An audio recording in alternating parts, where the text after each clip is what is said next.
शिवपूजन सहाय के द्वारा लिखी गई माता का आंचल एक मार्मिक कहानी है, जिसमें एक पिता, एक पुत्र और एक माँ के वात्सल्य के बारे में बताया गया है। आइए हम सभी इसका अध्ययन करते हैं।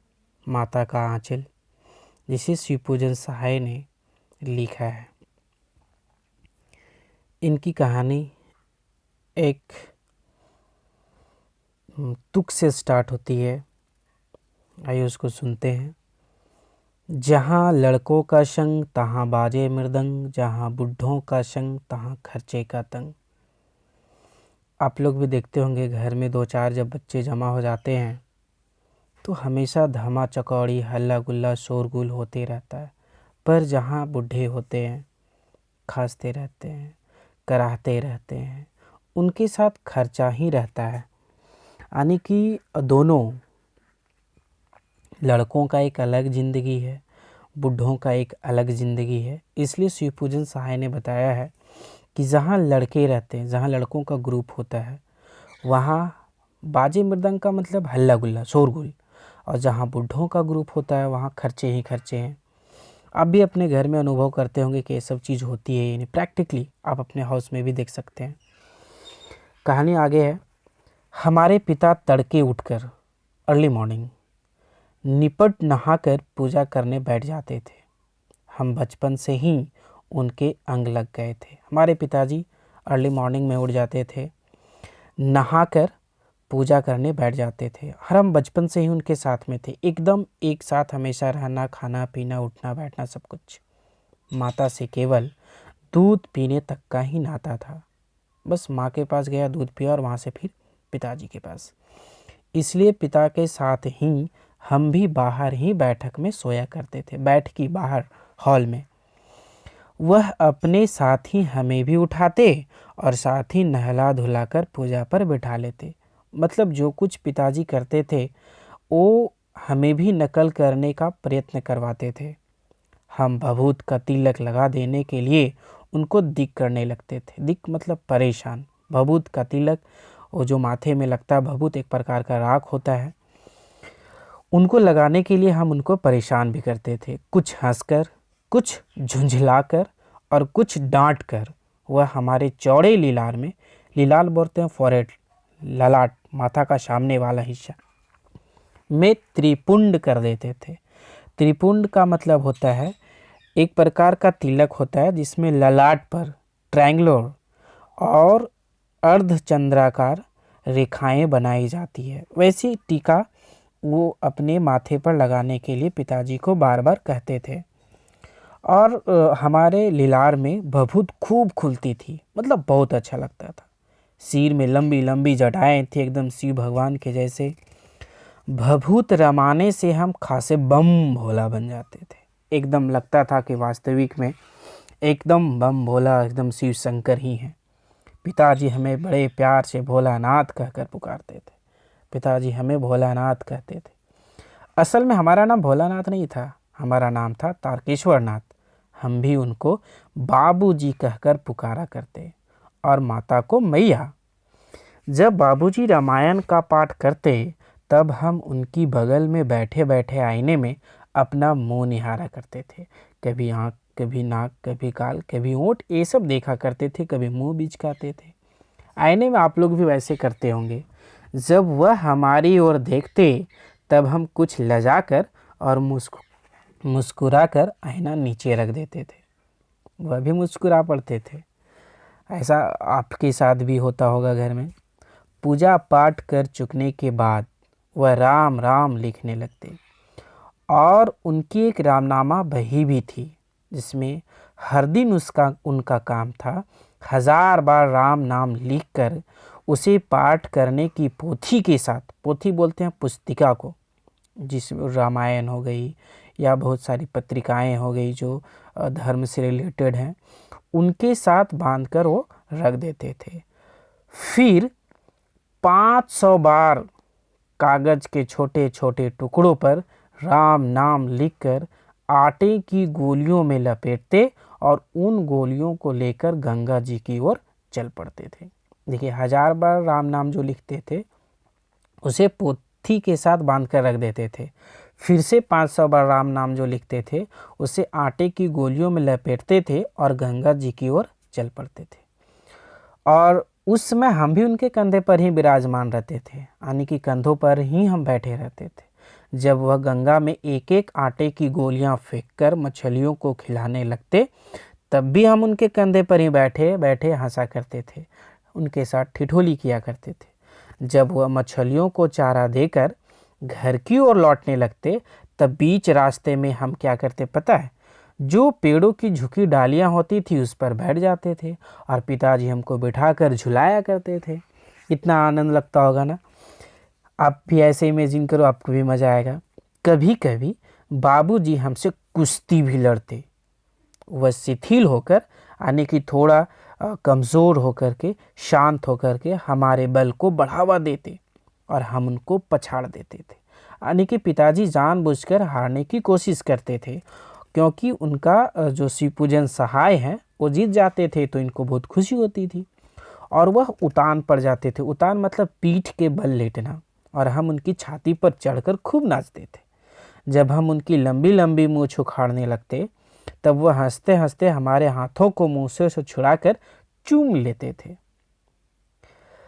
फिर जब हमसे खट्टा और मीठा चूमा मांगते, तब हम बारी बारी कर अपना बायां और दाहिना गाल उनके मुंह की ओर फेर देते थे। जब आप भी बच्चे होंगे तो आपके पिताजी भी कहते होंगे, तुम्हारा ये गाल मीठा है, तुम्हारा ये गाल तीता है, तुम्हारे इस गाल में पप्पी नहीं लेंगे, उस गाल में लेंगे। तो उनको बायां गाल मीठा लगता तो किसी को दायां गाल मीठा लगता। ऐसा आप भी घर में फील करते होंगे। एकदम घर से रिलेटेड कहानी है।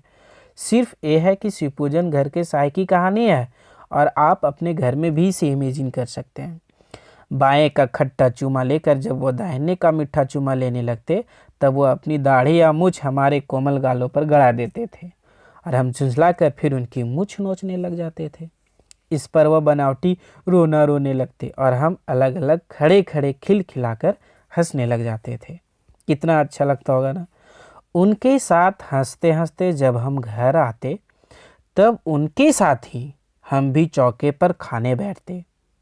चौके मतलब आसन जिस पर लोग खाते हैं। आज तो डाइनिंग टेबल आ गया है मॉडर्न युग में, पर पहले लोग वैसे ही खाते थे। वह हमें अपने ही हाथ से फूल के कटोरे, फूल एक पीला बर्तन आप अपने घर में देखते होंगे, गोरस वही जो मट्ठा या दूध, भात सान कर खिलाते थे मिक्स करके। जब हम खाकर अफर जाते एकदम पेट से ज़्यादा, तब मैया थोड़ा और खिलाने के लिए हट करती थी। वह बाबूजी से कहने लगती, आप तो 4-4 दाने के कौर बच्चे के मुंह में देते जाते हैं। इससे वह थोड़ा खाने पर भी समझ लेता है कि हम बहुत खा गए। आप खिलाने का ढंग नहीं जानते। बच्चों को भरमुंह कौर खिलाना चाहिए। जब खाएगा बड़े बड़े कौर, तब पाएगा दुनिया में ठौर। ठौर का मतलब होता स्थान या अवसर।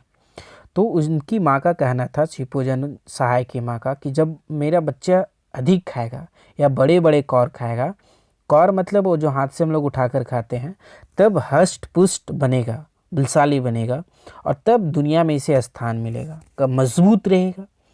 देखिए, मैं खिलाती हूँ, मर्दुए क्या जाने कि बच्चों को कैसे खिलाना चाहिए। आपके घर में भी होता होगा ये सब। और महतारी के हाथ से खाने पर बच्चे का पेट भी भरता। महतारी यानी कि माँ। यह कह थाली में दही भात शांति और अलग अलग तोता, मैना, कबूतर, हंस, मोर आदि के बनावटी नाम से कौर बनाकर यह कहते हुए खिलाती जाती, जल्दी खा नहीं तो उड़ जाएंगे। और शिवपूजन सहाय जल्दी जल्दी उनको उड़ा ले जाते थे। उड़ा ले जाते थे मतलब खा ले जाते थे और उनको उड़ने का मौका ही नहीं मिलता था। जब हम सब बनावटी चिड़ियों को चट कर जाते थे, यानी कि खा जाते थे, तब बाबूजी कहने लगते, अच्छा अब तुम राजा हो, जाओ खेलो। और हम खेलने के लिए चले जाते। बस हम उठकर उछलने कूदने लगते थे, पेट तो भरा हुआ रहता था। फिर रस्सी में बंधा हुआ काठ का घोड़ा लेकर नंग धड़ंग बाहर गली में निकल जाते थे, आने की वैसे ही बिना कपड़े का। बम भोला तो थे ही। जब कभी मैया हमें अचानक पकड़ पाती तब हमारे लाख छटपटाने पर भी एक चुल्लू कड़वा तेल हमारे सिर पर डाल ही देती थी। बिना लगाए मानती नहीं थी। हम रोने लगते, बाबूजी उस पर बिगड़ खड़े होते थे, पर वह हमारे सिर में तेल बोथ कर हमें उबट कर ही छोड़ती थी। यानी कि एकदम माथे से चूता तेल लगा दिया करती थी। फिर हमारी नाभि में, लीलार में काजल की बिंदी लगाकर चोटी गूंथती और उसमें फूलदार लट्टू बांधकर रंगीन कुर्ता टोपी पहना देती थी। इस तरह हम खासे कन्हैया बनकर बाबूजी की गोद में सिसकते सिसकते बाहर आते थे कि मैया ने मुझे परेशान किया। बाहर आते ही हमारी बाट जोहने वाले बालकों, मतलब हमारे बरामदे के बाहर हमारे कुछ मित्र थे जो हमारी बाट जोहते थे, हमारा वेट करते थे कि कब भोलानाथ बाहर आएगा। बालकों का एक झुंड मिल जाता था। हम उन खेल के साथियों को देखते ही सिसकना भूल जाते थे। बच्चे खेलने का उनका मूड हो गया तो कहा मम्मी मारी पापा मारे, कोई प्रॉब्लम नहीं। बाबूजी की गोद से उतर पड़ते और अपने हमजोलियों के दल में मिलकर तमाशे करने लग जाते थे। हमारे तमाशे भी ऐसे वैसे नहीं थे, तरह तरह के नाटक थे। चबूतरे का एक कोना ही हमारा नाटक घर था। बाबूजी जिस छोटी चौकी पर बैठकर नहाते थे वहीं रंगमंच बनती। उसी पर सरकंडे के खंभों पर कागज का चंदौआ मतलब टेंट, तंबू, चंदौआ तान कर मिठाइयों की दुकान लगाई जाती थी।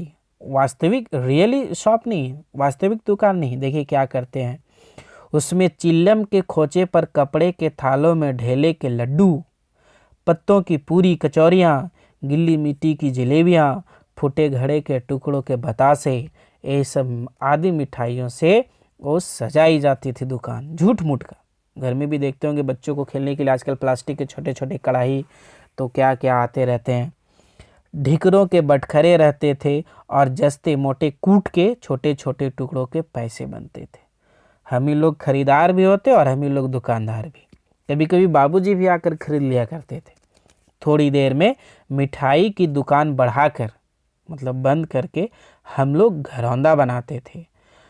धूल की जो मेड़ दीवार बनती और तिनकों का छप्पर, दातुन के खंभे, दिया सलाई की पेटियों के किवाड़ और घड़े के मुहड़े की चूल्हा चौकी, दिए की कड़ाही और बाबूजी की पूजा वाली आचमनी कलछी बनती थी। आचमनी जिससे हम लोग क्या करते हैं, धूप, चम्मच लकड़ी का, वो हमारी कलछी बनती थी।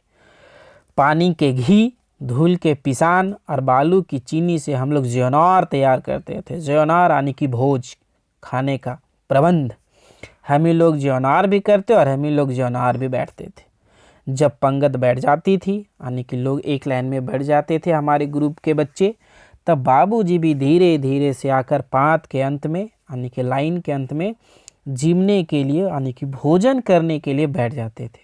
उनको बैठते देखते ही हम लोग वहाँ से हंसकर और घरौंदा बिगाड़ कर भाग चलते थे। कितना अच्छा लगता होगा ना।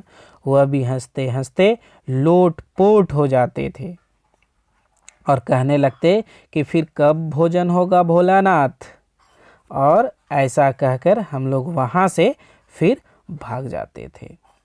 ये पार्ट 1 था। पार्ट 2 की वीडियो फिर मैं कल अपलोड करता हूँ।